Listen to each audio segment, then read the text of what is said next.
माता पिता के लिए अपनी बेटी का उज्जवल भविष्य हमेशा से ही चिंता का विषय रहता है। उसके स्कूल का चयन करते समय हम 10 जगहों पर पूछताछ करते हैं, ट्यूशन क्लासेस में डालने के लिए सलाह मशवरा करते हैं, आगे की पढ़ाई के लिए बेहतरीन कॉलेजेस की इंफॉर्मेशन इकट्ठा करते हैं। इन जगहों पर तो उसके जीवन का कुछ ही समय बीतने वाला है, लेकिन जिस घर में हम उसे ब्याह कर देने वाले हैं, जहां उसकी आगे की सारी जिंदगी गुजरनी है, जो उसका जीवन साथी बनने वाला है, जिसके साथ विवाह जैसा जन्म जन्म का बंधन बनने वाला है, उस अहम रिश्ते की जानकारी में क्या देखा जाता है? लड़के की हाइट, लड़के की आमदनी, उसका हेल्थ सर्टिफिकेट, क्या इतनी जानकारी काफी है?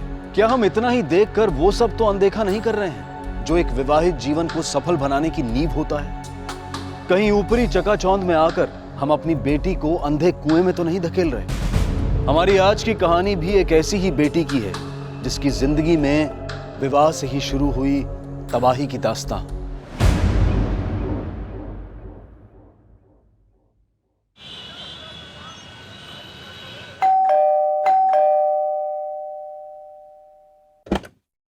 जी नमस्ते, मानसी और अजय हैं? भैया, भाभी, आपसे कोई मिलने आया है।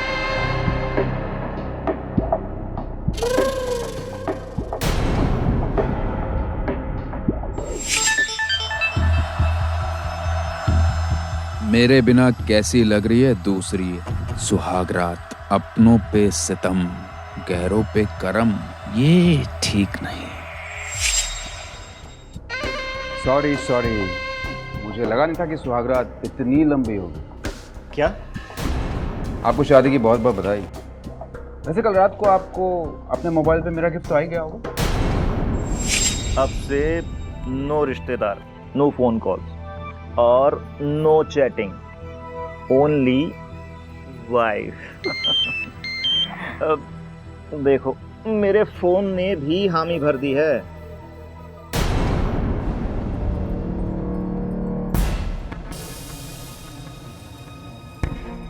क्या हुआ अजय?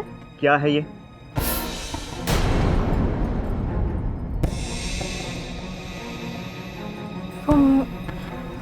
मैंने बताया था ना वो। क्या बताया था? अजय, मुझे भी नहीं मालूम था इस बारे में। नहीं पता था तो ये कहां से आया? अजय प्लीज समझने की कोशिश करो, प्लीज। अजय सुनो, अजय एक मिनट मेरी। अरे मानसी, तुमने इन्हें बताया नहीं मेरे बारे में? ओहो, हाय, आई एम सूरज। क्या बकवास है ये? Get out! अरे मुझे एक सवाल तो पूछने दो। मानसी, इसमें और मुझमें बेहतर कौन है? डिस्टर्ब नहीं हो ना? Get out! Mansi, get out!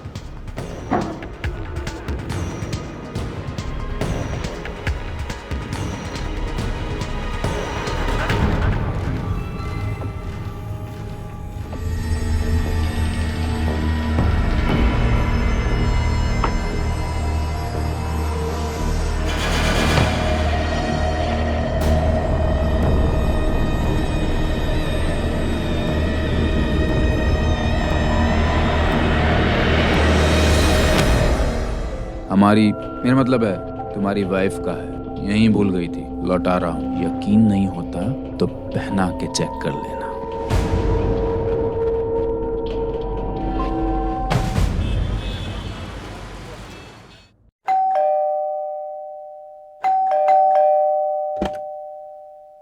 क्या हुआ गीता? अचानक क्यों बुला लिया? आप आइए मेरे साथ। कोई ये डीवीडी दरवाजे पर रख कर गया था।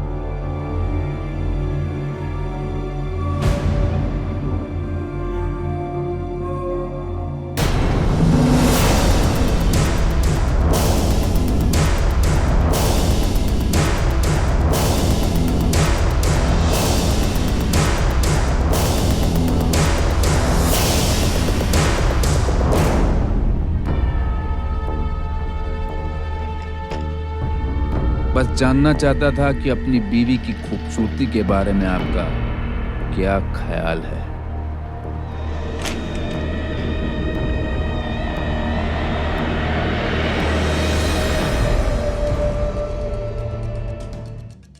अरे कहीं जा रहे हैं? मैं नहीं जा रहा हूं, तुम जा रही हो। तुम जाओ यहाँ से, प्लीज लीव। हाँ जी प्लीज अजय, अजय मैं तुम्हारे हाथ जोड़ती हूँ अजय, प्लीज ऐसा मत करो, प्लीज समझने की कोशिश करो अजय। सूरज मेरी जिंदगी हराम कर देगा। तो क्या करूं मैं? पहले पता होता तो ये झमेला ही ना लेता। कैसे बता? मुझे कहाँ मालूम था कि वो इस कदर गिर जाएगा। उस आदमी से छुटकारा पाने के लिए कुछ ना कुछ तो मुझे करना ही पड़ेगा। प्लीज अजय, नहीं अजय प्लीज, अजय ऐसा मत करो।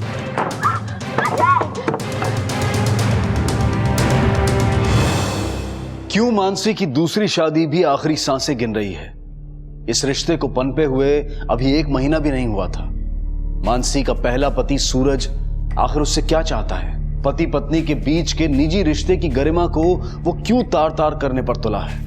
आखिर उसका इरादा क्या है? और मानसी ये सब बर्दाश्त क्यों कर रही है?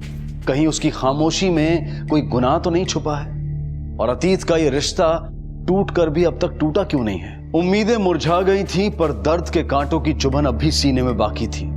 और अब जो होने वाला था वो कल्पना से भी परे था। सर, ये मेरी बेटी मानसी है।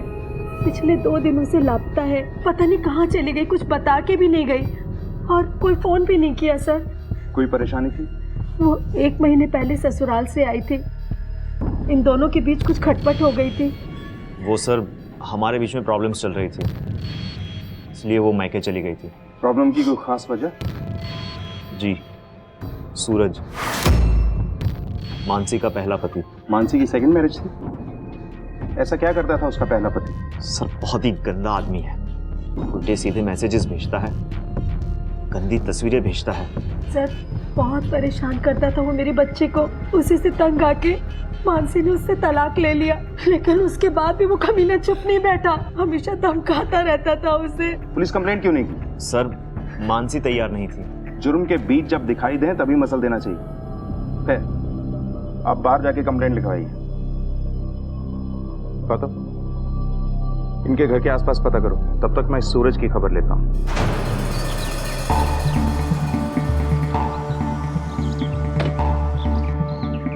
सूरज अवस्थी है? सूरज साहब और माँ जी और छोटी देवी कहीं गए हुए हैं और वो 2 दिनों से घर नहीं आए वापस। बड़े साहब और नैना देवी पुलिस स्टेशन गए हैं रिपोर्ट लिखवाने के लिए। ठीक है। यही है आपका बेटा? जी। क्या नाम बताया? सूरज। कब से गायब है? अब सर आप लोग यहाँ पे? हाँ पांडे, एक केस के सिलसिले में सूरज को ढूंढ रहा हूँ। क्या क्या काम है आपको मेरे बेटे से? आपके बेटे के खिलाफ किडनैपिंग का केस दर्ज है कहाँ आपका बेटा? जी वो 2 दिन से उसका कोई फोन आया नहीं, साथ में अपनी माँ और बेटी को भी ले गया है। 12 जुलाई से गायब है? जी। 12 जुलाई से मानसी भी गायब है। उसकी माँ और उसके पति ने केस दर्ज कराया है सूरज के खिलाफ। सर वो औरत बकवास कर रही है, मेरा बेटा ऐसा नहीं, वो 1 नंबर की चालाक औरत है सर। सर उसी ने गायब किया होगा मेरी बीबी, बेटा और पोती को। पापा प्लीज, विपर खामखा इल्जाम लगा रहे हैं। अरे तू चुप कर, पता नहीं उस औरत ने क्या जादू किया इसके ऊपर, जब देखो उसकी तरफदारी करते रहती है। सर आप मेरी बात मानिए, आप उसको कैसे भी करके गिरफ्तार कीजिए, आपको सूरज, शांति और रीनी भी मिल जाएंगे। हमें जो करना है हम कर लेंगे, आपके सुझाव की जरूरत नहीं। पांडे सर, इस केस से रिलेटेड सभी डॉक्यूमेंट चाहिए मुझे। I am taking over. Yes sir. Sir मामला कुछ ज्यादा ही पेचीदा है। दोनों फैमिली एक दूसरे के ऊपर आरोप लगा रही है। फैमिलीज 2 नहीं 3 है गौतम, अजय की, मानसी की और सूरज की। सूरज और उसकी फैमिली के सेल रिकॉर्ड और उससे रिलेटेड सारी इंफॉर्मेशन पता करो, खास तौर पे सूरज के कैरेक्टर के बारे में। Yes sir. मानसी तो बहुत अच्छी लड़की है, उसके साथ ऐसा कौन कर सकता है?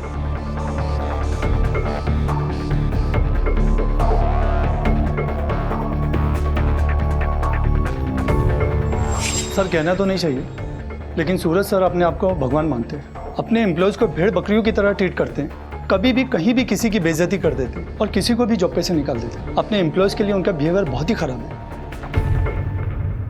सर ऑफिस की बातें तो मुझे ज़्यादा नहीं मालूम, लेकिन अगर कोई भी उनकी बात काट देता तो उन्हें बहुत गुस्सा आ जाता था। सूरज और मानसी के संबंध कैसे थे?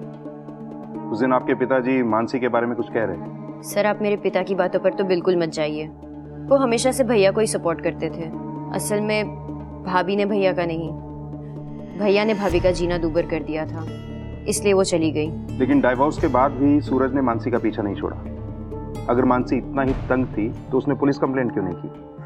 सर वो ऐसा नहीं कर सकती थी। भैया ने उनकी बेटी रीनी को अपने पास रख लिया था, उन्हें इमोशनली ब्लैकमेल करता था। उन्हें तलाक तो मिल गया था पर आज़ादी नहीं मिली थी। आप जानती थी कि सूरज मानसी को तंग करता है? जी। तो आपने भी पुलिस को इन्फॉर्म करना जरूरी नहीं समझा? सर मैं ऐसा नहीं कर सकती थी।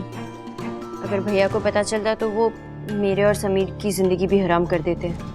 समीर कौन? मेरे हस्बैंड। आपकी मानसी से लास्ट बात कब हुई थी? 12 जुलाई को। यानी जिस दिन वो गायब हुई। जी। क्या बात हुई थी? वही सब जो वो अक्सर किया करती थी, रीनी की बातें, माँ की, भैया की बातें, बस यही सब। ठीक है, आप जा सकती। सर कॉल डेटा के मुताबिक उस दिन सूरज ने मानसी को कॉल किया था। 1 मिनट 42 सेकंड बात भी हुई थी। उसके कुछ देर के बाद मानसी ने नैना को कॉल किया। मानसी को कॉल तो आया था, लेकिन उसने ऐसी कोई खास बात नहीं बताई। पर सर सूरज के कॉल के बाद मानसी ने नैना को कॉल क्यों किया? कहीं सूरज ने ही तो मानसी को गायब नहीं किया है? हो सकता है, लेकिन वो अपनी माँ और बेटी को क्यों गायब करेगा? तो फिर मानसी? अजय और मानसी दोनों सूरज से तंग आ चुके थे। मानसी का दूसरा रिश्ता भी संकट में था। कहीं मानसी ने ही तो ये सारा प्लान नहीं रचा? पर सर 3 लोगों को गायब करना अकेले मानसी के बूते की बात नहीं है। करेक्ट, लेकिन अजय के साथ मिलकर तो कर सकती है। वो वैशाली वाले मेहता जी का केस याद है ना? ऐसा ही हुआ था। शायद इस केस में भी हूबहू वही सब कुछ हुआ। सर अजय के कॉल रिकॉर्ड्स आ गए। और सर ये नंबर देखिए। और एक अहम बात सर, सिक्योरिटी बताओ क्या हुआ था? सर वो अजय जी एक दिन ऑफिस में आए थे। ओह वेलकम। तू क्या कर रहा है भैया? बस इतना बताने आया हूं कि मेरी बीवी की ब्रा पैंटी बांटना बंद करो और उससे दूर रहो, वरना अंजाम अच्छा नहीं होगा। इतना गुस्सा क्यों आ रहा है तुझे? हाँ? अबे बेवकूफ, तेरी बीवी के बारे में तेरी नॉलेज पढ़ा रहा हूँ। उसके साथ ब्रेकफास्ट, लंच, डिनर सब किया। एक स्वीट डिश थी वो। उसार हाँ? नहीं उसने ये कंप्लेन तो नहीं की बिस्तर में सूरज तुझसे ज्यादा बेटर है? हाँ? साले बहुत मुंह चलता है तेरा। अभी तेरा मुंह तोड़ता हूँ। सिक्योरिटी! कहा यार सिक्योरिटी को क्यों बुलाता है? अगर हिम्मत है तो औकात क्या है? मेरे ऑफिस में आके मुझे धमकी दे रहा है? सूरज ये थप्पड़ तुझे बहुत महंगा पड़ेगा। उठा के लेके आओ इस अजय को। ओके सर, चलो।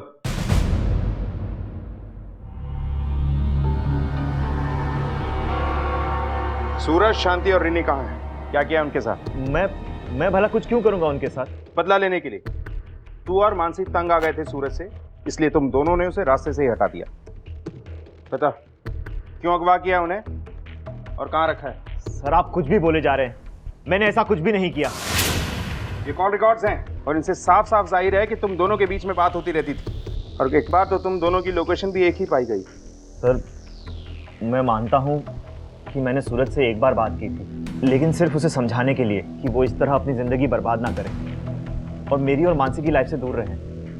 लेकिन जब वो नहीं माना तो मैंने उससे सामने जाकर बात करने की कोशिश की और उसने तुम्हारी धुलाई कर। उसी दिन तुम्हारी मानसी से भी बात हुई थी, करीब आधा घंटा।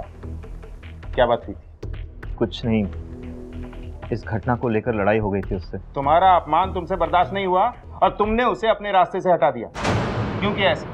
सबके सामने पीट कर तुम्हारी बेइज्जती कर दी थी इसीलिए? मैंने ऐसा कुछ नहीं किया। मैं उसको मारकर अपने को गंदा क्यों करूं? पुलिस वाले कोई श्रोता नहीं है कि जो भी बकेगा उस पर विश्वास कर लेंगे। यहाँ तब तक सुलाओ इसे जब तक नरम ना पड़ जाए।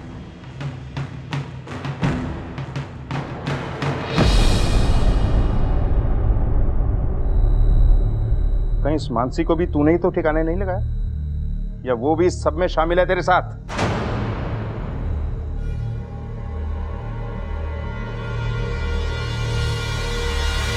कामयाबी का नशा जब सर पर चढ़ता है तो पैदा होता है अहंकार और इंसान अपने आप को खुदा समझने लगता है। सूरज के अहंकार का तूफान अपने साथ न जाने क्या क्या ले जाए, ये तो आने वाला वक्त ही बताएगा। ठीक है पांडे, कुछ भी लीड मिलती है मुझे फौरन बताओ। सर काफी अच्छी तरह से पूछताछ की, लेकिन ये अजय एक ही रट लगाए हुए है।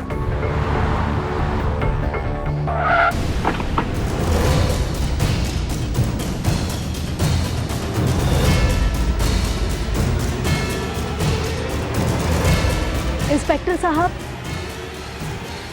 साहब ये मानसी।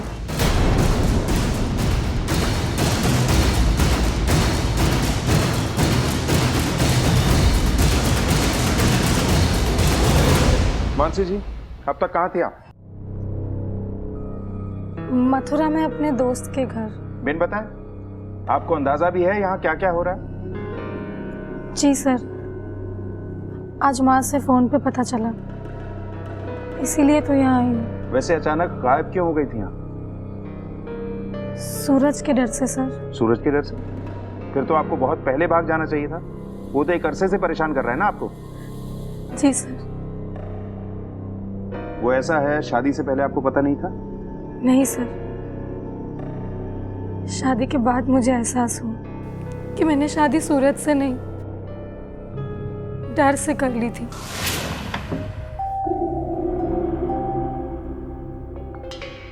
मानसी जी। ये लो, ये पहन लो, बहुत खूबसूरत लगोगी। लो। मुझे लाल रंग पसंद नहीं है। ठीक है, तुम्हें काला पसंद है ना? हाँ, नो प्रॉब्लम, इसे काला कर देते। क्या कर रहे हैं आप?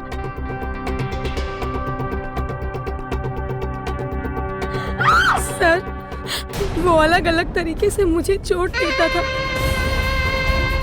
कभी मेरी पीठ पर पेंटिंग बनाते वक्त ब्रश से दर्द देना। तुमसे बोला ना, हिलो मत, हिलो मत।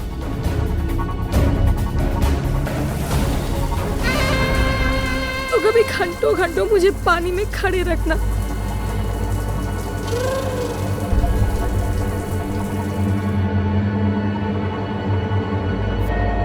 एक बार तो उसने अपने दोस्तों के सामने मुझे जबरदस्ती ड्रिंक पिलाई। चल शुरू हो जा। नहीं, और एक बार उसने हद ही पार कर दी। नहीं करेगी? तू ऐसे नहीं मानेगी। कहाँ है रिनी? रिनी कमरे में आराम कर रही है। जब तक जैसे मैंने कहा वैसा नहीं होगा तो रिनी कमरे से बाहर नहीं निकलेगी, समझी तू? प्लीज सूरज, ऐसा मत करो। मेरे ऐसा मत करो। अच्छा।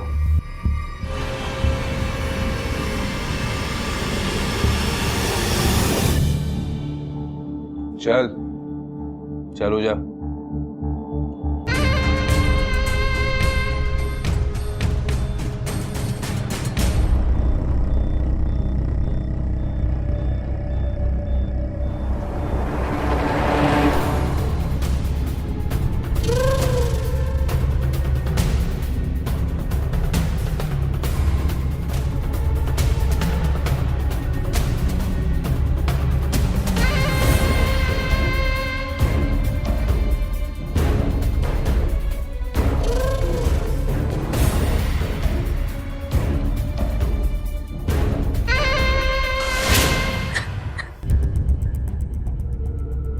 आप सोच भी नहीं सकते सर, उसने मेरे साथ क्या क्या किया है। तो पुलिस कंप्लेंट क्यों नहीं की? नई नई शादी हुई थी तो उसका ऐसा वायलेंट रूप नहीं था,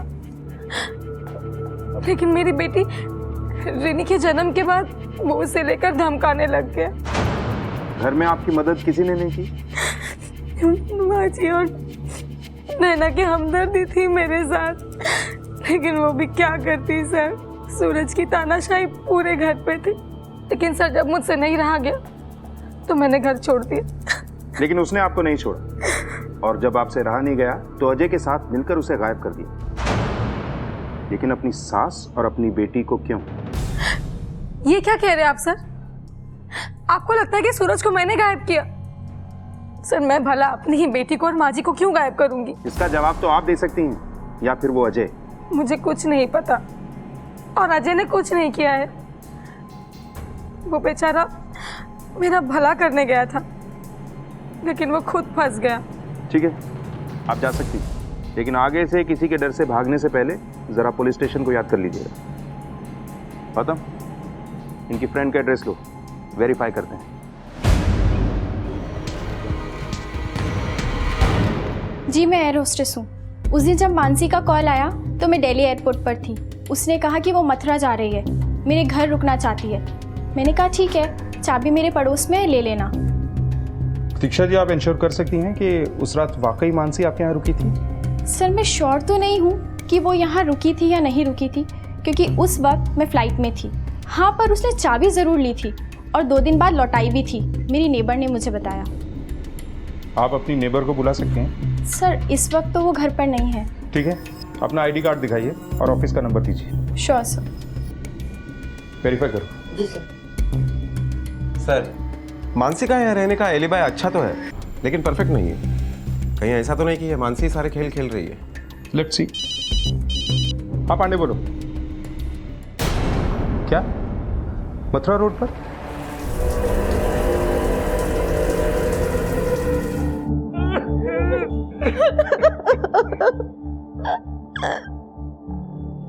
सर लेकिन कैसे हुआ ये?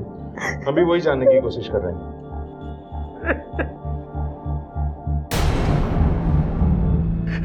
इसीलिए मारे मेरे बच्चे को।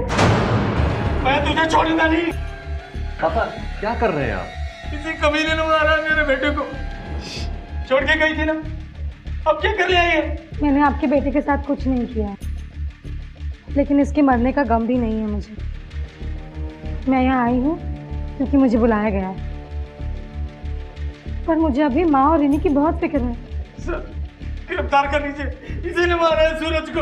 1 मिनट, ये क्या तमाशा लगा रखा है? आप लोग बाहर जाइए, बॉडी पोस्टमार्टम के बाद आप लोगों को मिल जाएगी। चलिए जाइए बाहर। सभी की परेशानियों का सबब बनने वाला सूरज अब डूब चुका था। जहां एक तरफ उसकी जिंदगी के वाकयात कई सवाल लिए खड़े थे, वहीं उसकी मौत भी कई सवालों से घिरी थी। पुलिस की नजरों में यह महज एक कत्ल नहीं था, बल्कि एक सोची समझी साजिश थी। मगर किसकी? इस मौत ने तहकीकात की कई दिशाएं खोल दी। सूरज के मर्डर स्पॉट से पांडे की कोई अपडेट नहीं आई। इतना टाइम क्यों लग रहा है? नैना जी, आपके भाई की पोस्टमार्टम रिपोर्ट आ चुकी है। उनकी मौत पीठ में चाकू घोंपने की वजह से हुई। आपको किसी पे कोई शक है? अच्छा ये बताइए, मानसी अपनी मर्जी से अपनी बेटी को छोड़ के गई थी या उसे ऐसा करने के लिए फोर्स किया गया था? भाभी कभी रीनी को छोड़ना ही नहीं चाहती थी। इस बात को लेकर उन दोनों में काफी बहस भी हुई थी। भैया ने उसे धमकी दी थी कि अगर वो रीनी को अपने साथ ले जाने की कोशिश करेगी तो वो उसे मार डालेंगे। इसके चलते वो रुकने को भी तैयार हो गई थी। वो तो बेटा तुम रीनी की फिक्र मत करो, हम है ना उसे यहाँ संभालने के लिए। तुम्हें आजादी मिल रही है, ले लो, नहीं तो ये सूरज तुम्हें यहाँ ना चैन से जीने देगा और ना ही मरने देगा।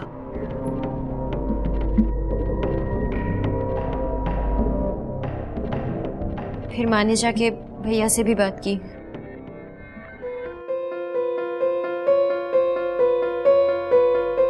लो बेटा चाय। देखो बेटा, कुछ नहीं होगा, जाने दो उसे। रिनी तो तुम्हारे पास है ना, और तुम्हें क्या लगता है कि वो रिनी के बगैर बहुत ज्यादा दिन तक रह पाएगी? नहीं बेटा, बछड़ा जहां पे होता है ना, गाय घूम फिर के वहीं आती है, और वो भी एक ना एक दिन जरूर तुम्हारे पास आएगी। लेकिन अभी जाने दो। तो आपके कहने का ये मतलब है कि डिवोर्स का डिसीजन मानसी का ही नहीं, आपकी माँ का भी था। तो मानसी के सारे डिसीजंस आप लोग लिया करते थे? सूरज भैया ने मानसी भाभी को जिंदा लाश बना दिया था। हमारे बिना वो बेचारी एक कदम नहीं ले पाती थी। डिवोर्स के बाद भी वो हमसे बहुत बातें करती थी, लेकिन माँ के बहुत क्लोज थी, एकदम बड़ी बेटी की तरह। आपकी बात होती थी सूरज से? नहीं सर, सोते हुए शेर को जगाने का साहस मुझ में नहीं था। हाँ, माँ जी बहुत अच्छी हैं। नैना को, मानसी भाभी को काफ़ी सपोर्ट किया उन्होंने। मानसी से कैसे ताल्लुकात थे आपके? ज़्यादा बात नहीं होती थी सर। दरअसल मैं ही अवॉइड करता था उनको। सूरज भैया के कारण। ये तो वहाँ से दूर रहना ही पसंद करते थे। क्यों? दरअसल हमारे घर के हालात बहुत अलग हैं सर। तरस आता था इन औरतों के ऊपर। ठीक है, आप लोग जा सकते हैं। चलो गौतम, सूरज के मर्डर स्पॉट पे देखते हैं कॉम्बिंग ऑपरेशन कैसा चल रहा है।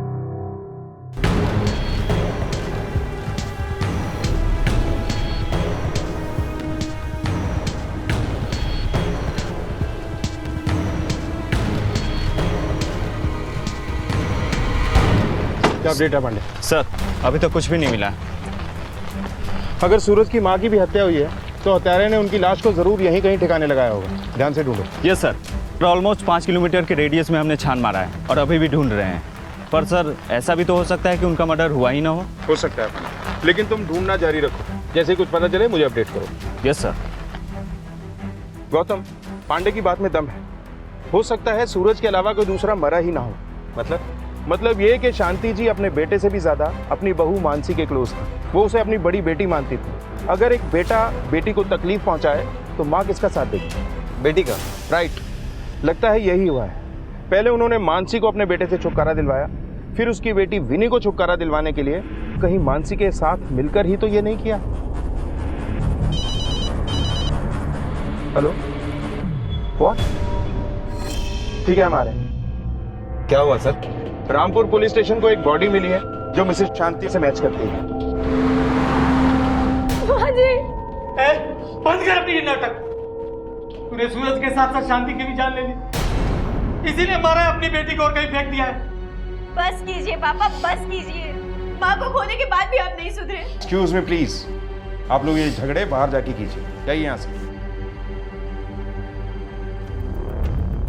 अब तक जो पॉसिबिलिटीज हमने देखी हैं उसमें अगर अजय और मानसी ने ये मर्डर किया है तो भी वो शांति को क्यों मारेंगे? कोई मोटिव ही नहीं। सर ऐसा भी हो सकता है कि रिनी के मुद्दे पर माँ और बेटे में झगड़ा हुआ होगा और फिर बेटे ने माँ को मार डाला और बाद में मानसी ने और अजय ने मिलकर सूरज को मारा होगा। ये तो पोस्टमार्टम के बाद ही पता चलेगा कि पहले कौन मरा है। और हाँ, वो बच्ची हमें अभी तक नहीं मिली है, उसका मिलना हमारे लिए बहुत ज़रूरी है। हो सकता है कि केस की कोई अहम कड़ी उससे पता चले। ऐसा करो कि न्यूज़पेपर में ऐड दो और उस जगह पे पोस्टर्स भी लगवाओ जहां हमें सूरज और उसकी माँ की लाश मिली। ये सूरज की लाश मिलने के बाद अजय मानसी के घर पर 2 बार गया था। उठा के लाओ उसे। Okay sir. सुना है आजकल फिर तू मानसी के घर के चक्कर लगाने लगा है। कल तक तो तुझे मानसी नहीं चाहिए थी। सच में नहीं चाहिए थी या नाटक कर रहा था हमें घुमाने के लिए? सर ये आप क्या कह रहे हैं? वही कह रहा हूं जो तू समझ रहा है। बता, क्यों मारा सूरज को? सर मैंने सूरज को नहीं मारा, बल्कि जिसने भी सूरज को मारा है मैं उसे थैंक यू कहना चाहूंगा। मानसी से मुझे कभी कोई शिकायत नहीं थी। वो तो सूरज ने हमारा जीना हराम कर रखा था। मानसी, इसमें और मुझमें बेहतर कौन है बिस्तर में? नहीं हूं ना? घर तो घर, ऑफिस में भी तंग करता था और मानसी अपनी बेटी के डर से कुछ भी करने को तैयार नहीं थी। इसलिए मैंने मानसी से दूर रहने का फैसला कर दिया था। लेकिन अब जब सूरज ही नहीं है तो मुझे कोई प्रॉब्लम नहीं है। देखा जी, जो तू बोल रहा है ना, अगर उसमें जर्रा बराबर भी झूठ निकला तो बाकी की जिंदगी जेल में एड़ियां रगड़ते हुए गुजारेगा। सर, लालमोहन और नैना आइए।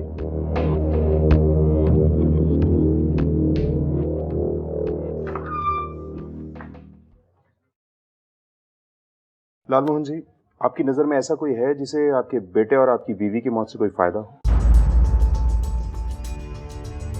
मुझे समझ में नहीं आ रहा है सर कि मेरे बेटे और मेरी बीवी को किसने मारा होगा। सूरज किसी की सुनता भी तो नहीं था। कोई बिजनेस राइवलरी या फिर कोई पर्सनल दुश्मन? कोई हिम्मत ही नहीं करता था सर, किसी को अपने सामने खड़ा कहाँ होने देता था वो। और अगर कोई कोशिश करता भी तो उसकी जड़ें काट के फेंक देता। बकवास बंद कर लेना, मर गया है वो। अब तो उसकी बुराई मत करो। और वो गलत क्या था? वो एक कामयाब बिजनेसमैन था। उसने कहा था ना मुझसे राय लिया करो। मतलब? सर इसके और इसके पति को बिजनेस का कीड़ा था। एक बार अरे नैना, खाना खा लो बेटा। नहीं खाना। इतने गुस्से में क्यों? क्या हुआ है बेटा? गुस्सा नहीं करूँ तो और क्या करूँ? मैंने अपने स्टार्टअप के लिए एक जमीन देखी थी और उसके लिए फाइनेंसेस भी मिल गए थे। लेकिन आज जब मैं वो जमीन खरीदने गई तो वो बिक चुकी थी और मेरे फाइनेंसर्स भी बैकआउट हो गए हैं। अरे तो इसमें इतनी बड़ी कौन सी बात है बेटा, ये सब तो होते रहता है। हाँ ये सब होते रहता है, लेकिन जब ये करने वाला खुद आपका भाई हो तो? क्या मतलब है तुम्हारा? वो जमीन भैया ने खरीद ली है ताकि मैं अपना स्टार्टअप शुरू ना कर सकूं। क्या कह रही हो तुम? सूरज, क्या ये सच कह रही है? नहीं माँ, वो डील मैंने पहले ही फाइनल कर ली। अब फाइनेंसेस का मुझे पता नहीं। झूठ मत बोलिए आप, मैंने पता करवाया है। वो जमीन भैया ने दुगनी कीमत पर खरीदी है और तो और इन्होंने जाके मेरे फाइनेंसर्स को धमकाया भी ताकि वो लोग बैकआउट कर जाए। देखो, मुझे यहाँ किसी को भी कोई भी एक्सप्लेनेशन देने की जरूरत नहीं, समझे तुम? लेकिन मुझे एक्सप्लेनेशन चाहिए। ऐसा क्यों किया आपने?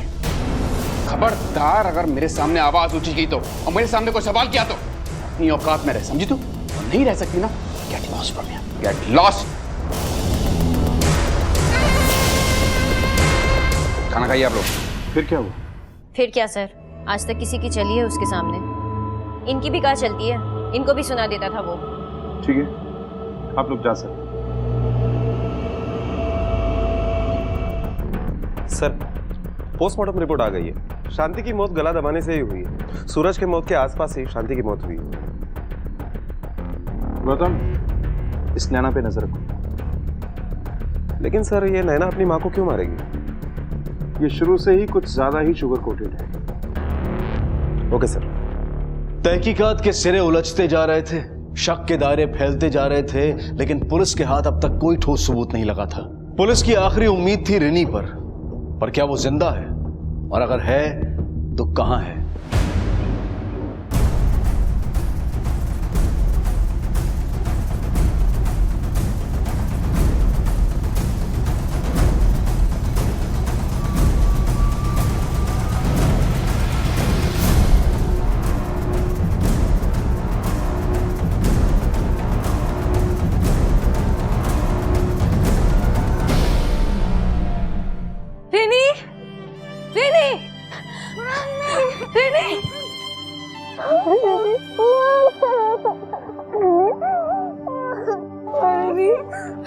मेरी बच्ची, कहाँ चले गए थे आप?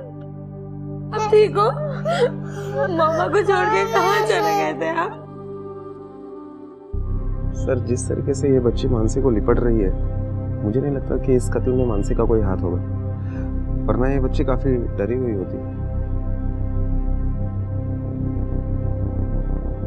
बच्ची काफी डरी हुई है, कुछ भी बोल नहीं पा रही। आप कोशिश कीजिए, शायद कुछ बोल पाए। रिनी बेटा, बेटा अंकल कुछ पूछ रहे हैं ना, बताओ उन्हें क्या हुआ, डरो नहीं। रिनी, अच्छा, आप अपनी फ्रेंड के घर कितने बजे पहुंची? करीबन रात 8 बजे। 8 बजे? लेकिन सूरज तो अपनी माँ और बेटी को लेके 12 बजे निकल गया था। फिर ये 8 घंटों में क्या हुआ? मुझे नहीं पता सर, मैं बहुत टेंशन में थी। मैं यहाँ वहाँ भटक रही थी, मुझे कुछ समझ में नहीं आ रहा था।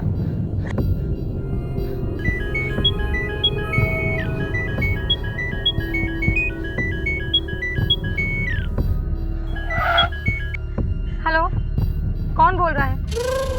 दिल से तो निकाल दिया, दिमाग में तो रहने दो।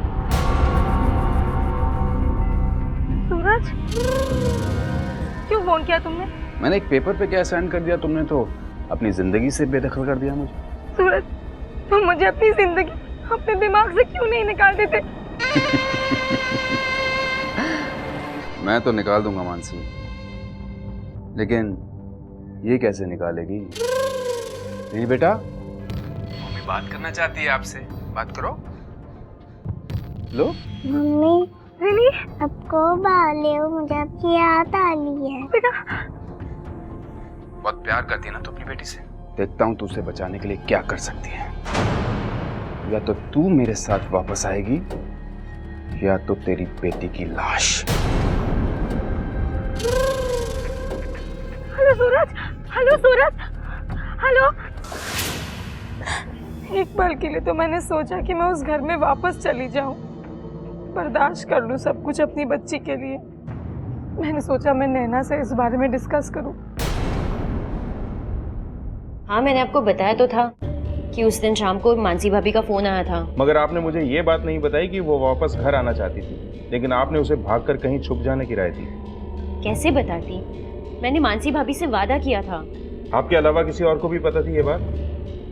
मतलब गलती से किसी को बता दिया हो या डिस्कस किया हो? नहीं, किसी से नहीं। उस दिन जब मानसी का फ़ोन आया और उसने मुझसे ये सब बताया तो मैं भी डर गई थी। मुझे कुछ समझ में नहीं आ रहा था कि मैं क्या करूं। तो मैंने उसे होल्ड पे रख के समीर से डिस्कस किया। वो मेरे बगल में ही बैठे थे। उन्होंने ही कहा कि मानसी को बोलो कि कुछ दिन के लिए अपनी एक दोस्त के घर चली जाए और ना किसी से कांटेक्ट करे, ना किसी से मिले।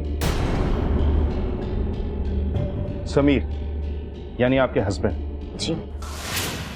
अरे सर मेरा कुछ लेना देना नहीं है सर।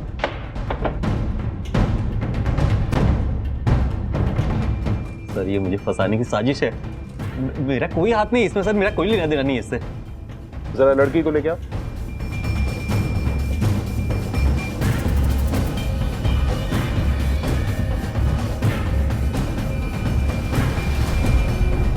बेटा, ये वही गंदे अंकल है ना जिन्होंने आपको हर्ट किया था, आपके पापा और आपकी दादी माँ को मारा था?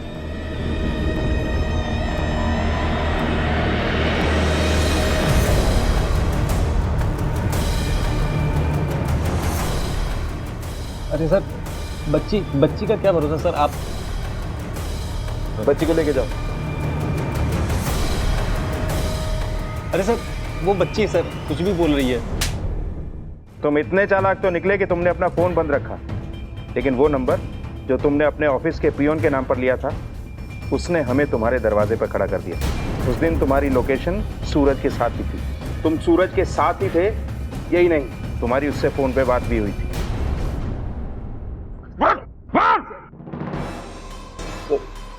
दरअसल सूरज की प्रॉपर्टी पर मेरी निगाह शुरू से ही खराब थी। एक छोटा सा बिजनेस खड़ा करना चाहता था सर, लेकिन मैं जानता था कि सूरज कभी ऐसा होने नहीं देगा।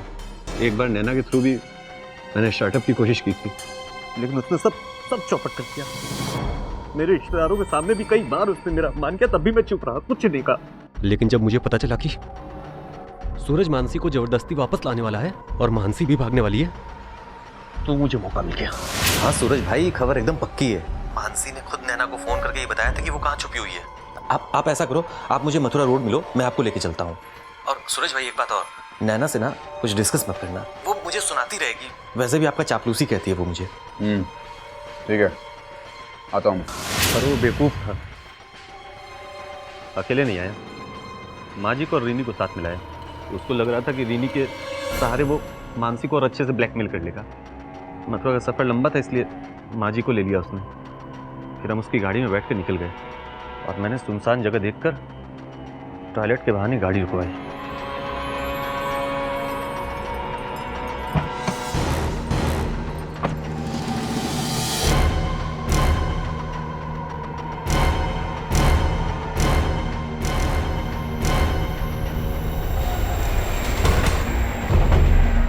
माँ मेरे को मैं देख के आता हूँ।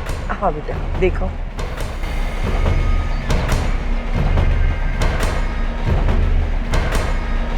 समीर कहाँ है यार? समीर देर हो रही है, माँ और बच्ची इंतजार कर रहे हैं। समीर एक मजाक मत कर, बाहर आ। समीर यार देर हो रही है, कहाँ है? अपराध के खेल में हमेशा सारे पासे सीधे नहीं पड़ते।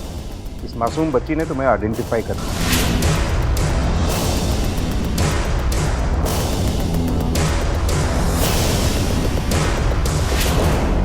कार को कहाँ ठिकाने लगाया? वहीं आगे मुझे तालाब मिला, मैंने कार को उसी में डुबा दिया।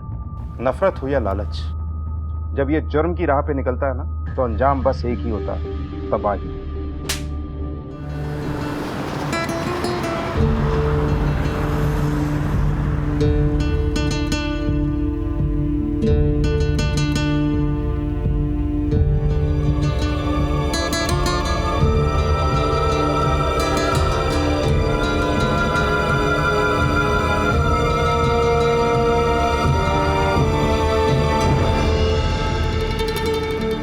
यहाँ का खाना तो जेपी रोड के ढाबों से भी अच्छा है। तुम ही हमेशा जेपी रोड करते रहते हो, कभी नई जगह ट्राई नहीं करते, हमेशा एक ही जगह जाके बोर करते रहते हैं हमें। पापा हमें बोर नहीं करेंगे, हमें फनफूड विलेज लेकर जाएंगे, है ना पापा? बिल्कुल, वहीं जाने के लिए तो निकले हैं। चलो चलो जल्दी फिनिश करो जल्दी। फिनिश पापा।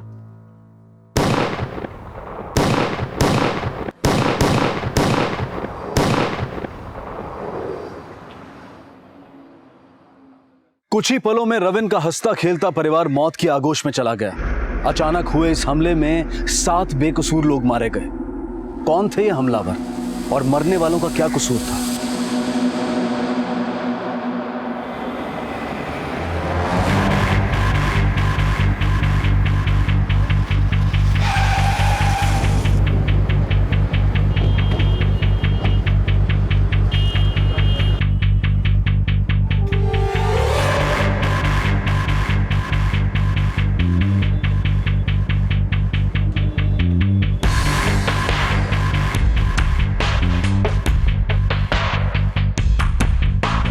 बॉडीज को पोस्टमार्टम के लिए भेजो, इन्हें आइडेंटिफाई करवाओ और इनकी फैमिलीज को इन्फॉर्म करो। सर,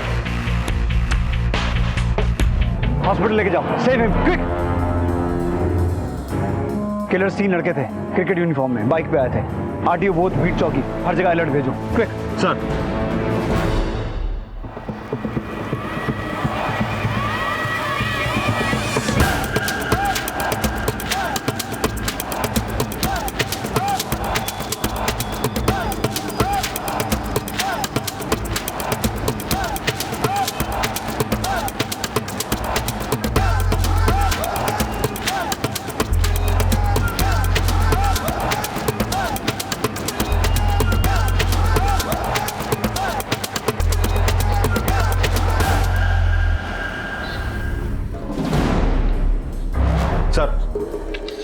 ये उन लोगों की लिस्ट है जो हादसे में मारे गए, और इस आदमी का नाम रविन खन्ना है। इसके साथ इसकी बीवी और बेटी भी थी।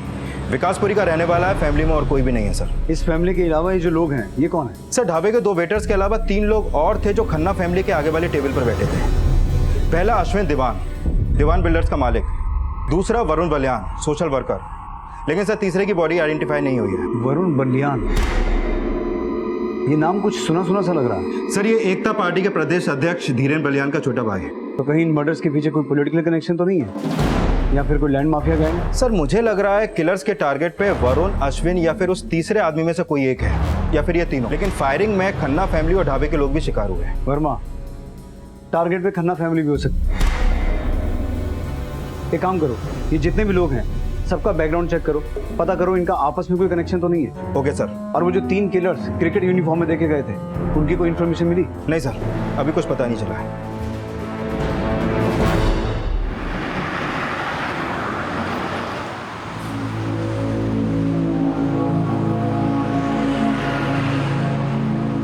पवन तनय संकट हरन मंगल मूर्ति रूप, राम लखन सीता सहित हृदय बसौ सुरभूप। रे बोलो रामचंद्र की जय।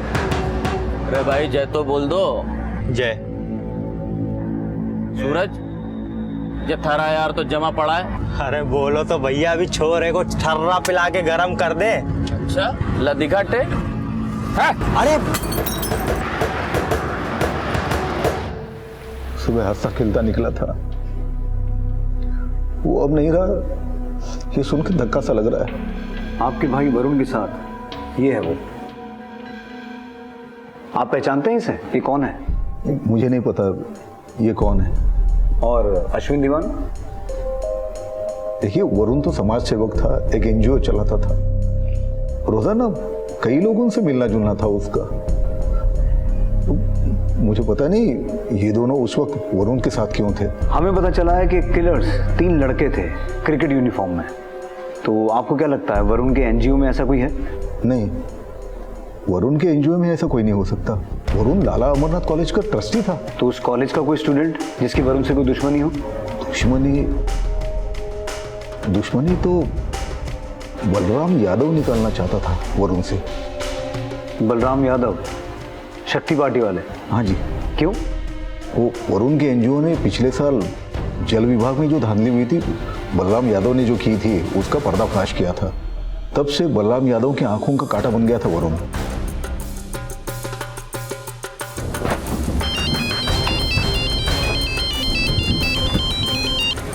हाँ बोलो वर्मा। सर बिजवासन में एक लावारिस बाइक मिली है और मुझे लगता है ये बाइक क्रिकेटर की यूनिफॉर्म में आए उन किलर्स ने यहाँ चोरी होगी। बिजवासन, इसका मतलब है उन्होंने किसी और व्हीकल से बॉर्डर क्रॉस किया होगा। एक काम करो, हरियाणा पुलिस को तुरंत अलर्ट करो और राजस्थान पुलिस को भी। नजफगढ़ से बिजवासन, जहाँ जहाँ भी सीसीटीवी लगे हैं वहाँ से पता करो, शायद उनका चेहरा सामने आए। और वो जो बाइक मिली है पता करो किसके नाम पर रजिस्टर्ड है। Okay sir.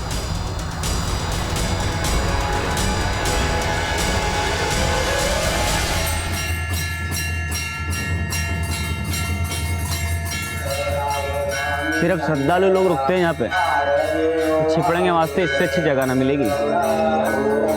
और वैसे भी अगला सिग्नल मिलने तक हमको यहीं रुकना है। चलो। रावत साहब, जल विभाग स्कैम में हाईकोर्ट ने तो मुझे 2 महीने पहले ही क्लीन चिट दे दी, लेकिन हो सकता है वरुण से अभी भी कोई रंजिश। धीरेन आपको गुमराह कर रहा है। वो मुझे बदनाम करने के बहाने ढूंढते रहता है, इसलिए अपने भाई का मर्डर भी वो मुझसे जोड़ रहा है। सच तो ये है कि स्कैम का फेक वीडियो भी धीरेन बलियान का ही षड्यंत्र है। वरुण तो सिर्फ एक मोहरा था। तो क्या लगता है आपको, वरुण बलियान का मर्डर किसने करवाया है? देखिए, मैं आपको गुमराह करना नहीं चाहता, पर इतना जरूर कहूंगा कि धीरेन न तो जनता का है न तो अपने भाई का।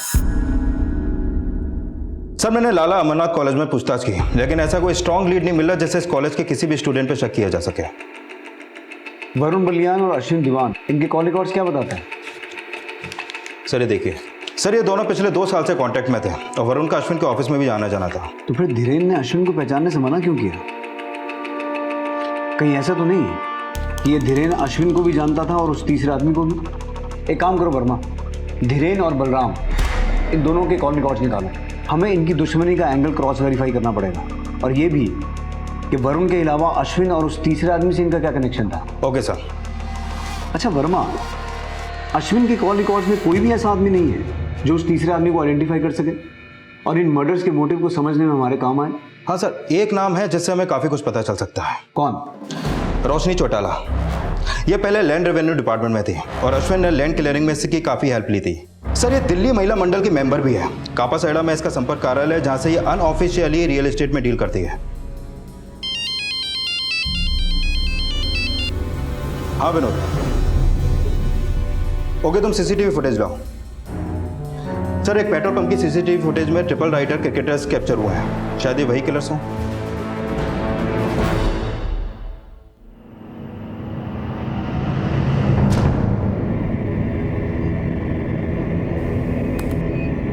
सर यही तीनों लड़के हैं। पेट्रोल पंप वाले बोल रहे थे ये बहुत जल्दबाजी में थे। साहब वो लोग लाइन तोड़कर आगे आ गए थे। अरे लाइन में आओ। अबे डालेगा तू एक किल्ली। चल एक चल ना, डाल जल्दी डाल।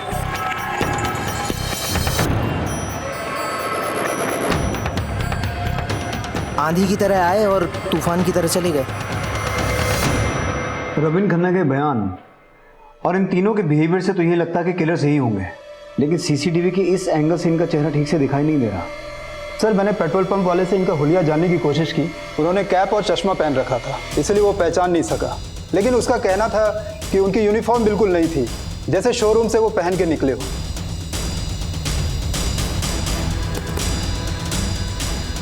पता करो इस ब्रांड की क्रिकेट गियर नजरगढ़ के आसपास किस किस स्टोर में बिकती है, शायद यहीं से इनका चेहरा सामने आए। तब तक मैं रोशनी चौटाला से मिलकर आता हूं।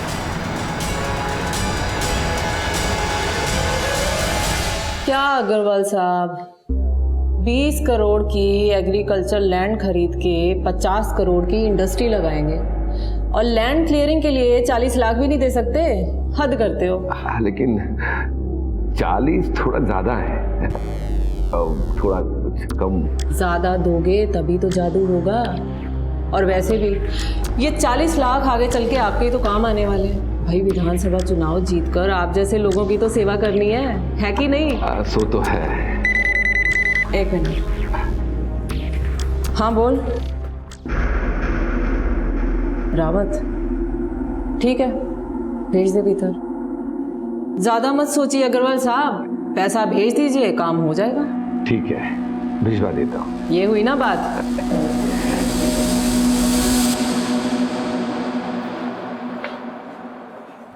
आइए आइए रावत साहब, बैठिए, चाय कॉफी कुछ। Thank you. नजफगढ़ के पास पंजाबी तड़का ढाबे में हुए शूट आउट के बारे में आपसे कुछ बात करनी थी। पता चला मुझे भी, बहुत बुरा हुआ। मैं तो खुद मृतकों के परिवार वालों से मिलने जाने वाली थी। तो आपको फिर ये भी पता होगा कि मरने वालों में एक अश्विन दीवान भी था, और हमें पता चला है कि आपसे उसका काफी मिलना जुलना था। हाँ, जब लैंड रेवेन्यू डिपार्टमेंट में थी मैं, तब ये लैंड क्लियरिंग के सिलसिले में रजिस्ट्रार ऑफिस में आना जाना लगा रहता था उसका। और वरुण बलियान? वो नेताजी का भाई जी, उससे कभी परिचय हुआ नहीं मेरा। और ये इसे पहचानती हैं आप? नहीं तो। रोशनी जी, हमें लगता है कि ये फायरिंग अश्विन दीवान, वरुण बलियान और इस तीसरे आदमी को मारने के लिए हुई है। क्या लगता है आपको, ये काम कौन करवा सकता है? और किसी का तो पता नहीं, लेकिन ये अश्विन दीवान का माधव गोयल के साथ एक पंगा था। माधव गोयल? कैसा पंगा? देखिए रावत साहब, जब ये आउटर दिल्ली बसनी शुरू हुई थी, तब सबसे ज़्यादा चांदी वहाँ के किसान जिम्मेदारों की हुई थी, और ये अश्विन दीवान उसी किसान परिवार से था। लेकिन इसके बाप दादा ने माधव गोयल से कर्जा लेके रखा था, इसीलिए वो ज़मीन की power of attorney Madhav Goyal के नाम पर थी। तो जब ये अश्विन की विधवा माँ की मौत हुई, तो माधव गोयल ने वो ज़मीन किसी इंडस्ट्रियलिस्ट को बेच दी थी, और फिर अश्विन गोयल ने उसी ज़मीन पर अपना क्लेम कर दिया। फैसला किसान के हक में गया। इसी के चलते ये माधव गोयल का करोड़ों कमाने का जो सपना था, धराशायी हो गया था, और ये अश्विन दीवान उसी ज़मीन के पैसों से मोटा बिल्डर बन गया था। माधव इसी बात को लेके खार खाता था अश्विन से। माधव गोयल रहता कहाँ है? जनकपुरी में कोठी है इसकी।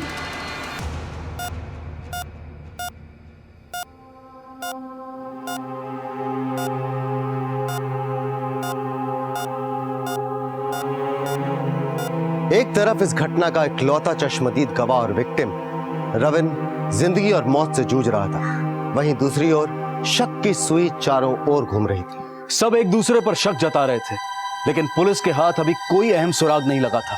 7 लोगों को बेरहमी से मौत के घाट उतारने वाले वो 3 लोग अब भी पुलिस की गिरफ्त से बहुत दूर थे।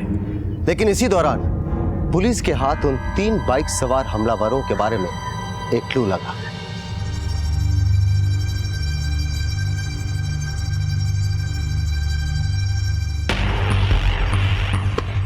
सर, इस लड़के ने 5 जुलाई को आर्या स्पोर्ट एसेसरीज से रेज ब्रांड के 3 पेयर क्रिकेट कॉस्ट्यूम और एक किट खरीदी थी। ये रही उसकी रसीद।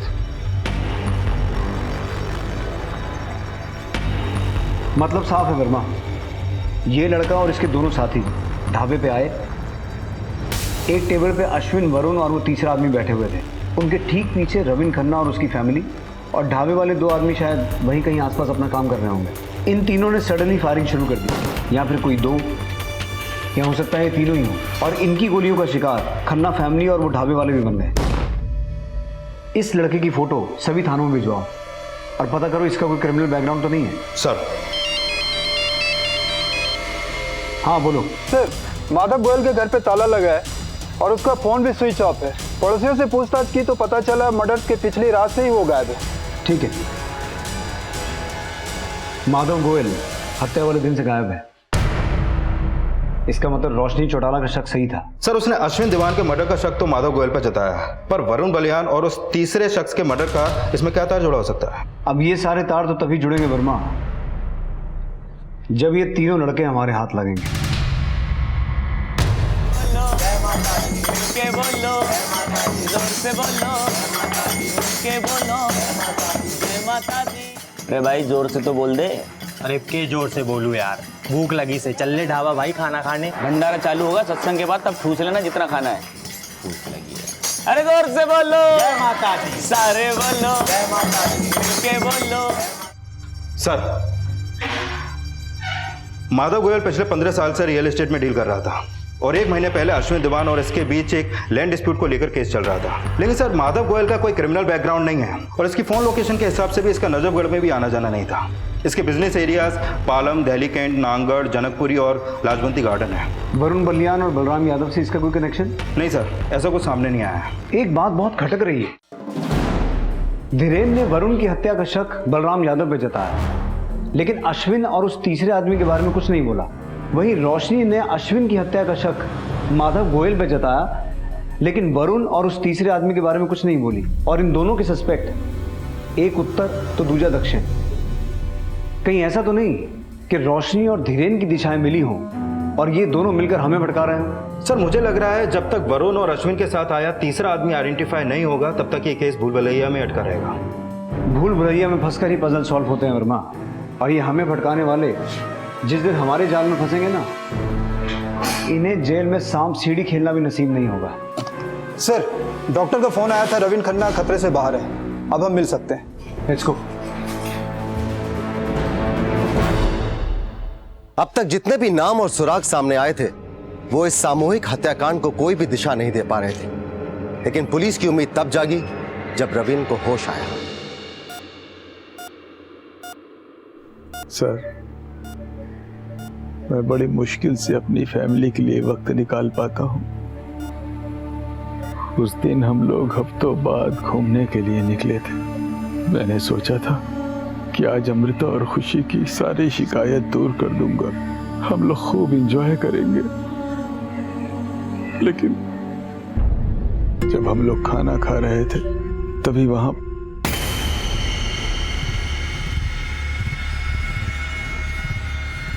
तीनों ने क्रिकेट यूनिफॉर्म पहन रखी थी।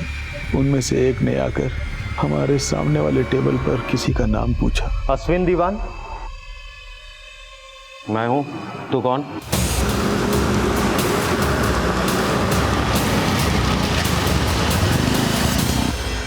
इसमें मेरी बीवी और मेरी बेटी की क्या गलती थी सर, जो उनके साथ। देखिए, आपने जो खोया है उसकी भरपाई कोई नहीं कर सकता, लेकिन हम आपको भरोसा दिलाते हैं कि वो अपराधी बहुत जल्दी जेल में होंगे, ताकि और कोई परिवार उनके अपराध का शिकार ना बन सके।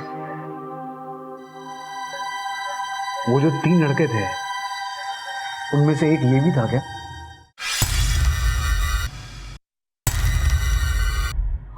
हाँ सर, ये था।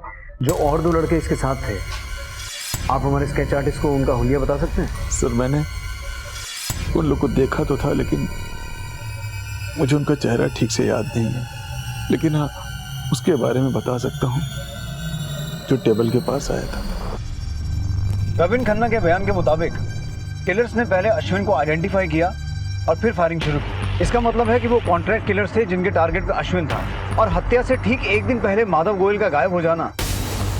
इससे तो यही थ्योरी सामने आती है वर्मा कि माधव गोयल ने ही उन किलर्स को हायर किया था। लेकिन सर, क्रिमिनल्स डेटा में इस लड़के का कोई क्रिमिनल रिकॉर्ड नहीं है जिसने क्रिकेट यूनिफॉर्म खरीदी थी, और जिस बाइक से वो आए थे वो चोरी की थी। जैसे ही दूसरे लड़के का स्केच तैयार हो उसकी हिस्ट्री निकालो, या दूसरे से कुछ सामने आएगा।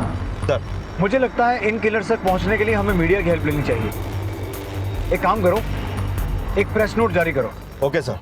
नजफगढ़ के पंजाबी तड़का ढाबे में हुए शूट आउट में एक बड़ा खुलासा। पुलिस से प्राप्त सूचना के आधार पर फायरिंग करने वाले 3 शूटर में से पुलिस ने एक शूटर को आइडेंटिफाई कर लिया है। ये वही शूटर है जो उस दिन शूटर के साथ था।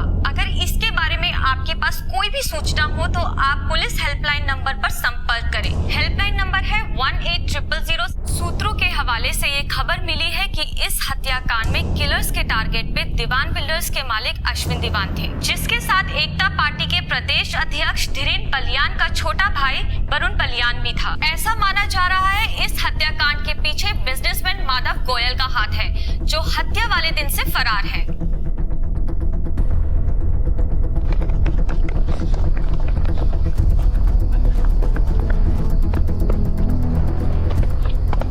निकाल दे फटाफट, चल चल निकाल।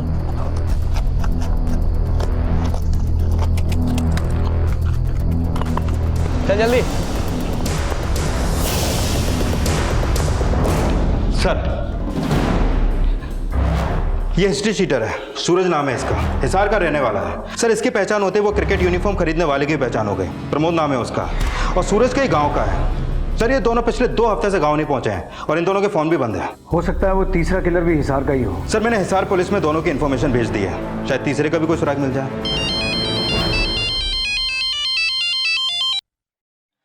हेलो, माधव गोयल बोल रहा हूँ। माधव गोयल, कहाँ हो? दर दर की ठोकरें खा रहे हो रावत साहब। तो पुलिस स्टेशन आ जाओ, तुम्हें मालपुए खिलाएंगे। जरूर आ जाता रावत साहब, लेकिन मुझे फरार अपराधी बताकर आपने खुद ही मेरे पांव बांध दिया है। रावत साहब जी, रोशनी चौटाला एक नंबर की झूठी औरत है।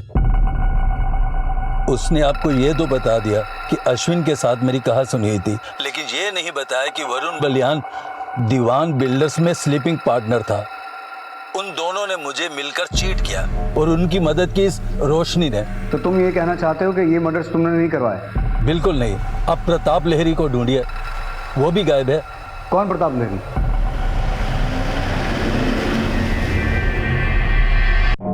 हेलो हेलो, आप जिस नंबर को डायल कर रहे हैं वो इस समय स्विच्ड ऑफ है। सर मैंने वो नंबर सर्विलेंस पे डलवा दिया।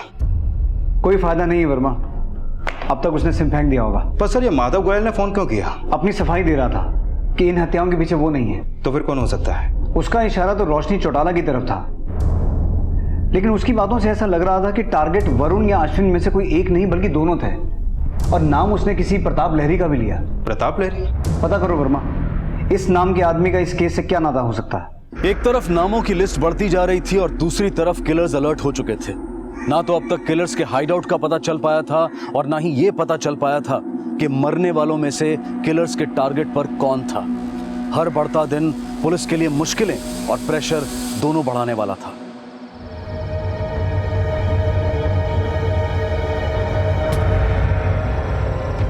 काका। हाँ बोलो, क्या बात है? काका हम लोग फाड़ना से आए हैं, यहाँ रुकने की जगह मिल जाती तो। जगह तो खाली नहीं है, लेकिन अगर तुम लोग ठहरना ही चाहते हो तो मंदिर के बरामदे में जाकर सो जाओ। लेकिन इस बात का ख्याल रहे, सुबह होने से पहले आरती जो होती है ना, उससे पहले निकल जाना। जी मेहरबानी।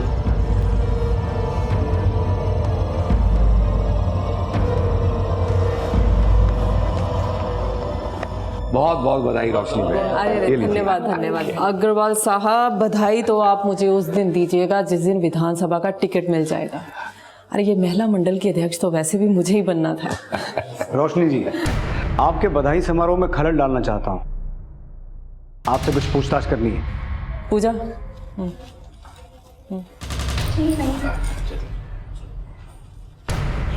आप पहले मुंह तो मीठा कीजिए रावत साहब, बातें बाद में करेंगे। लीजिए। मुंह अगर मीठा कर लिया तो आपसे कड़वा नहीं बोल पाऊंगा। आप तो ऐसे बातें कर रहे हैं जैसे मैं ही अपराधी हूँ। हुआ क्या है? बैठिए। अरे बैठिए, बैठ के बात करते हैं, बैठिए। अब बताइए क्या अपराध किया है मैंने? प्रताप लहरी को नहीं जानती आप? हाँ, ये प्रताप लहरी, वो स्टेट एजेंट। जी। आपने उसके बारे में मुझसे पूछा ही कब था? मैंने आपको उसकी फोटो दिखाई थी। कौन सी फोटो दिखाई थी आपने? ये प्रताप लहरी है? जी। हे राम, लाश बन के तो बिल्कुल ही पहचान में ना आ रहा। ये लीजिए। इसका मतलब ये अश्विन और वरुण के साथ साथ इसका भी मर्डर हो गया। नजरों का धोखा बता के प्रताप लहरी को ना पहचानने का कारण तो खोज लिया आपने। अब इस बात की सफाई कैसे देंगी कि आपको ये भी नहीं पता था कि वरुण बलियान दीवान बिल्डर्स का स्लीपिंग पार्टनर था? Sleeping partner? मैं इस बारे में कुछ भी नहीं जानती। तो अब आप ये भी कहेंगे कि वरुण बलियान का उस जमीन में कोई शेयर ही नहीं था, जो जमीन आपने माधव गोयल से छीनकर उन दोनों को दिलवाई थी और जिसके बदले में आपने मोटी कमीशन भी खाई थी। कड़वा भी बड़ा मीठा बनकर बोलते हैं आप रावत साहब। आपसे आपकी उम्र नहीं, कमाई पूछ रहा हूँ। क्राइम ब्रांच वाले हैं आप। लोगों की उम्र तो उनका डेटा निकाल के पता कर ही लेते हैं, मेरी कमाई भी पता कर लीजिए। जाइए। चलिए, तय रहा। अगली बार सब कुछ पता करके ही मिलेंगे। रोशनी के बर्ताव में आए बदलाव ने पुलिस को चौंका दिया था। वहीं माधव गोयल की बातों ने भी रोशनी पर शक जताया था। यही वजह थी कि पुलिस रोशनी पर शक करने के लिए मजबूर हो गई। लेकिन रोशनी के इस बदलाव की वजह क्या थी? क्या रोशनी को इस बात पर यकीन था कि पुलिस उस पर गलत शक कर रही है, या फिर वो किसी बड़ी योजना को अंजाम देने वाली थी जिसके तार उन 7 लोगों से जुड़े थे जिनकी दिन दहाड़े हत्या कर दी गई थी? लेकिन अभी एक और बड़ा सवाल था, और वो था प्रताप लहरी, जिसका नाम माधव गोयल ने लिया था। सर, मैंने पता किया प्रताप लहरी सिर्फ स्टेट एजेंट ही नहीं बल्कि दीवान बिल्डर्स में एक स्लीपिंग पार्टनर भी था। मतलब इस केस की थ्योरी अब बिल्कुल साफ है। किलर्स के टारगेट पे दीवान बिल्डर्स के तीनों पार्टनर्स थे। कोई ऐसा है जिसके कहने पर किलर्स ने दीवान बिल्डर्स के तीनों पार्टनर्स को ही नहीं, दीवान बिल्डर्स नाम की कंपनी का ही सफाया कर दिया। लेकिन सवाल ये उठता है कि दीवान बिल्डर्स का ऐसा दुश्मन है कौन? हाँ बोलो बनोद। ठीक है सर, खबरियों से पता चला सूरज ने कोटला के किसी असलम से 3 पिस्तौल और बुलेट्स खरीदे थे। उठा के लाओ सर। Okay sir.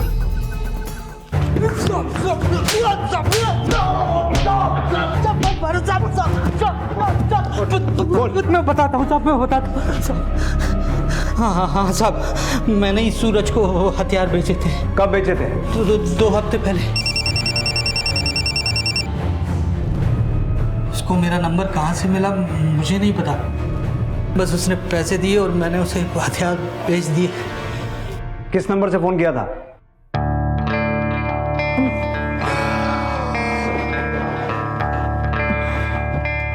इतनी खूबसूरत हो, फिर भी तुम्हारे पति ने तुमसे डिवोर्स क्यों ले लिया? मेरी रफ्तार से रफ्तार मिला के चल नहीं पाया।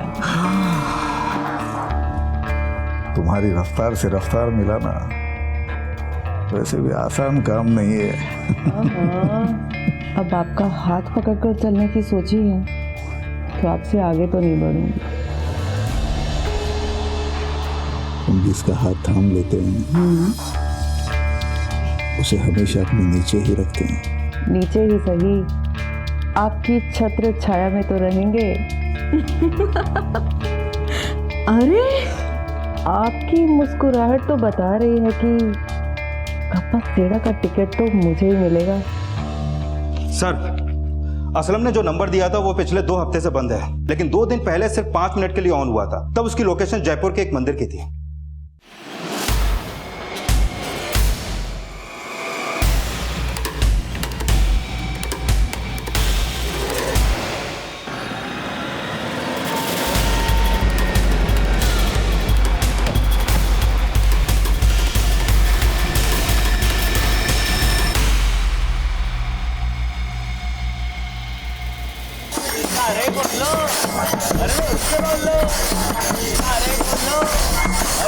हाँ सर, ये दोनों इसी मंदिर में 2 दिन पहले सत्संग करे थे, लेकिन इसके साथ एक और भी लड़का था। अरे एक बार पैसे मिल जावे फिर देख लेंगे क्या करना है। पर पिस्सो मिलेगा कब? अरे सवेरे तक इंतजार कर ले, मिल जाएगा। खुश? अरे यूके, माता रानी का मैसेज आया है, बोले 10 लोगों को भेजेंगे तो मनोकामना पूरी होगी। जेके से भाई? अरे छोरे तू ना समझेगा, ये है गुड लक मैसेज। अब देख, अपने साथ में सब कुछ अच्छा होगा। सर, अभी उस लड़के ने फोन ऑन किया था, लोकेशन ट्रेस हो गया। Let's go.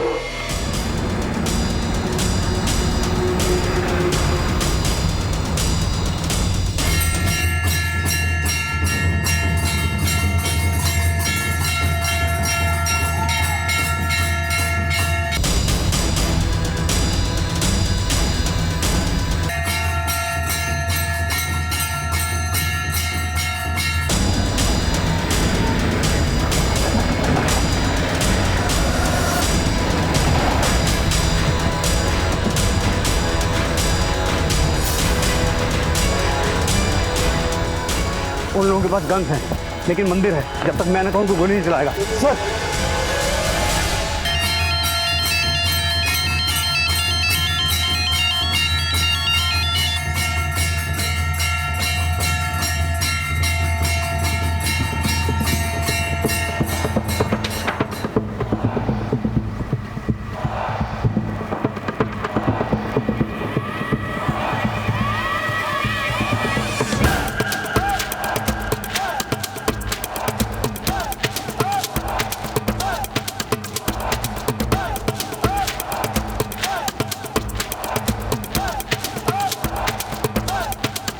सूरज, प्रमोद, भागने की सोचना भी मत, तुम्हें चारों तरफ से घेर लिया है।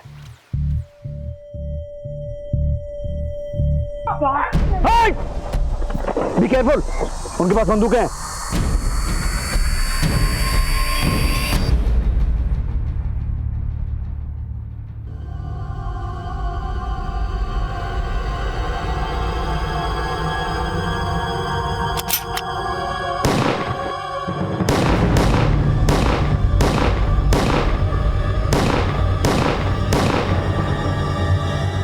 शायद कोई लीड मिले कि किसने इन्हें किलिंग का कॉन्ट्रैक्ट दिया था।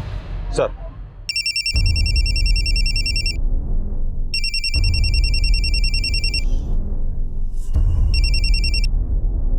तो नेताजी, हो गया टिकटों का बंटवारा? अभी बात नहीं कर सकता, बिजी हूँ। आप जैसे गिरगिटों को ना रोज अपनी उंगलियों पे नचाती हूँ मैं। फोन रख, आज के बाद फोन मत करना। फोन तो अब आप खुद करेंगे नेताजी। मेरा एक मैसेज मिलने की देर है बस।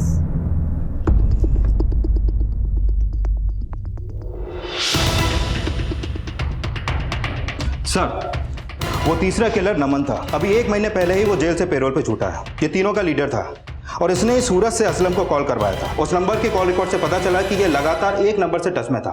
किसका नंबर है? सर, उसकी डिटेल मैंने मंगवाई है, फिलहाल वो नंबर बंद है। जब से एनकाउंटर हुआ है, एक बात बहुत खटक रही है। जब मंदिर में उन तीनों को सरेंडर करने को कहा गया तो वो तीनों गाड़ी के पीछे छुप गए झुककर। फिर उनकी तरफ से फायर हुआ तो फायर गाड़ी पे लगा लगभग इस हाइट पर। वर्मा, उन लोगों की पोजीशन के एंगल के हिसाब से गोली गाड़ी पे कहीं नीचे लगनी चाहिए थी, इतनी ऊपर नहीं। यानी कि सर आप ये कहना चाहते हैं गोली उन तीनों ने नहीं बल्कि किसी चौथे ने चलाई है? हाँ, जो ये चाहता था कि वो तीनों एनकाउंटर में मारे जाएं।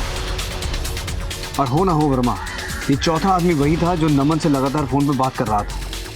ये तूने अच्छा नहीं किया। तू जानती नहीं मैं कौन हूँ?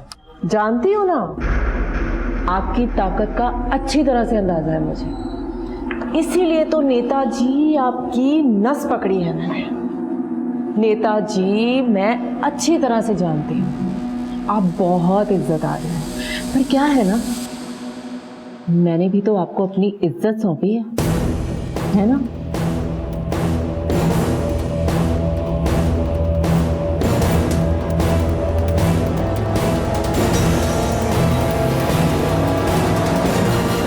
साहब, यही हो रही है।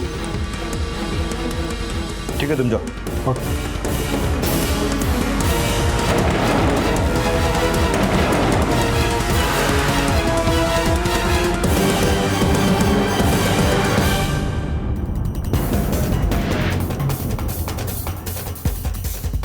ये मेरी खुशकिस्मती है कि पार्टी आला कमान ने मुझे इस काबिल समझा। मीडिया के जरिए मैं देश की जनता और अपनी पार्टी को यही विश्वास दिलाना चाहती हूँ कि मैं सबकी अपेक्षाओं पर खरी उतरूंगी। धन्यवाद।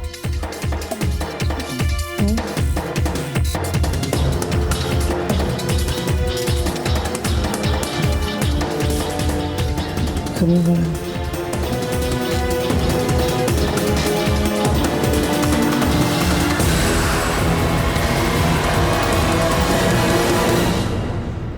नहीं, देखो तुम्हें टिकट चाहिए थी, वो दे दी। अब और कुछ नहीं कर सकता। मदद तो तुम्हें करनी पड़ेगी मेरी, वरना तुम जानते हो मैं क्या कर सकती हूँ तुम्हारे साथ, जानते हो तुम। अब कुछ नहीं कर पाओगी। तुम्हारा भाई विक्रम गिरफ्तार हो गया है और तुम्हारा भी पर्दाफाश हो गया है। ये क्या कह रहे हैं आप? तुम्हारे खिलाफ अरेस्ट वारंट है हमारे पास, रोशनी चौटाला। वैसे तो तेरी जबान बड़ी तेज चलती थी, आज अगर ताला लगाएगी तो ताला तोड़ना पड़ेगा। मैंने ही मारा है तीनों को। कमीनों ने धोखा दिया था मुझे। ये माधव गोयल की डील को इलीगल साबित करने के लिए एड़ी चोटी का जोर लगा दिया था मैंने, और इन तीनों ने 50 लाख की कमीशन अटका दी थी मेरी वजह से ही वो 25 करोड़ की जमीन तुम लोगों को माधव गोयल का 40 लाख का कर्जा देके मिली थी। अश्विन, मैं कहती हूँ कमीशन दे मेरी, कमीशन दे मेरी, नहीं तो क्या पुंछ पाड़े की मारी। देख अश्विन, मेरे से बात कर। पहले अश्विन अकेला था, अब दीवान बिल्डर्स मेरा भी है। और जिन रजिस्ट्रार के तलवे चाट कर तो इसका काम करती थी ना, अब वो खुद हाथ जोड़कर मेरा काम करेंगे। धीरन बलिया का भाई हूं मैं, तेरे जैसे दल्लों की जरूरत ना हमको। दल्ला नहीं, दल्ली है भाई। भाई लेकिन पिछला काम तो इसी ने करवाया था, दे दो पैसे। पैसे चाहिए तने, चल दे देंगे। अरे जैसे रजिस्ट्रार को दिखाती थी वैसा ही थोड़ा मटका झटका। हाथ कैसे लगाया तूने? ज्यादा बिजली ना चमका। जब मैं ठोकम पट्टी पे आ गया ना तो महिला मंडल में भी दुखड़ा ना रो पाएगी। कसम तो मैंने उसी दिन खा ली थी कि इन तीनों को मारकर दीवान बिल्डर्स का नामो निशान मिटा दूंगी मैं। बस फिर जब विक्रम जेल से आया तो उसके साथ मिलकर मैंने इन तीनों को मारने की प्लानिंग की थी। और नमन विक्रम को जेल में ही मिला था और मुझसे विक्रम ने कहा था कि इन तीनों को हम नहीं मारेंगे, नमन से मरवाएंगे। इसीलिए सबसे पहले पैरोल पर मैंने नमन को छुड़वाया और फिर नमन ने हिसार से अपने बाकी के वो जो दो साथी थे उनको बुलाया। बस अब किसी भी तरह करके उन तीनों को मुझे किसी ऐसी जगह पे बुलाना था जहां उन तीनों को एक साथ मार सकूं। इसीलिए सबसे पहले मैंने प्रताप लहरी को मिलने के लिए बुलाया। देख प्रताप, अपना पिछला कमीशन तो मैं भूल चुकी हूँ, लेकिन फिलहाल मेरे पास एक सौदा है जिसे तुम तीनों के अलावा कोई और खरीदने की हिम्मत नहीं कर सकता। कहाँ का सौदा है? तुम बस इतना जान लो कि 50 करोड़ की जमीन तुम लोगों को 10 करोड़ में मिल जाएगी। सौदा मैं तभी बताऊंगी जब इस बार मेरा पूरा का पूरा कमीशन तुम लोग पहले दोगे, एडवांस में। बोल। डन। और वो बेवकूफ बड़ी आसानी से फंस गया मेरे झांसे में। फिर उसने वरुण और अश्विन को फोन लगाया और ये तीनों एक साथ मुझसे मिलने के लिए तैयार हो गए।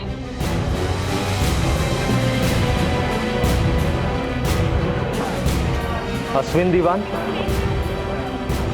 मैं हूं। नजफगढ़ का पंजाबी तड़का ढाबा शूट आउट के सभी आरोपी पकड़ लिए गए हैं। महिला मंडल की अध्यक्षा रोशनी चौटाला मुख्य आरोपी है। सोमवार को पुलिस कोर्ट में चार्जशीट दायर करेगी।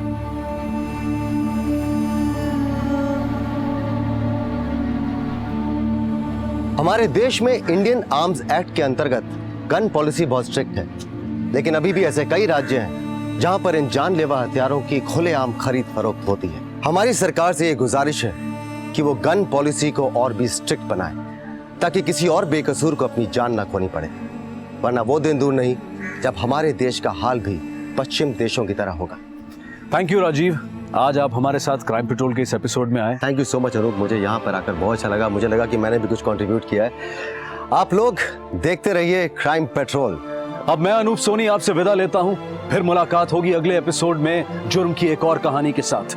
तब तक अपना और अपने परिवार का ख्याल रखें और देखते रहें क्राइम पेट्रोल डायल 100। सबक एक को सीख हम सबको। जय हिंद। क्राइम पेट्रोल के और भी दिलचस्प कहानी देखने के लिए हमारे चैनल को सब्सक्राइब करें और बेल आइकॉन दबाना न भूलें।